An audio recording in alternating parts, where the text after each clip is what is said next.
to the Startup Funding Espresso. I'm Hall T. Martin, where we talk about how to raise funding and invest in startups and the time it takes to drink an espresso. If you have a question about startup funding or investing, please go to the website, startupfundingespresso.com, and type in your question into the chat bot in the lower right corner to receive an answer. I hope you enjoy this episode. Hello, this is Hall T. Martin with the Startup Funding Espresso, your daily shot of startup funding and investing. Down markets change the careabouts of the investor. The investor wants to know the business will survive difficult times.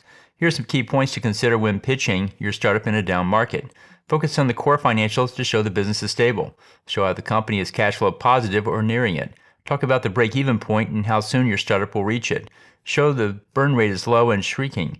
Highlight the path to profitability. Show reasonable valuations and fundraise goals. Focus on the core business and avoid extraneous products and markets. Show the strength of the core team and the competitive product they are building. And talk about how founders have launched and grown startups in down markets before. Point out the market opportunities in the current down market. Pitching the startup in an up market focuses on the potential growth. Pitching in a down market focuses on the solidity of the business and its efficiency. Thank you for joining us for the Startup Funding Espresso, where we help startups and investors connect for funding. Let's go start listening to today. Hall T. Martin is the director of Investor Connect, which is a 501c3 nonprofit dedicated to the education of investors for early stage funding. All opinions expressed by Hall and podcast guests are solely their own opinions and do not reflect the opinion of Investor Connect. This podcast is for informational purposes only and should not be relied upon as a basis for investment decisions.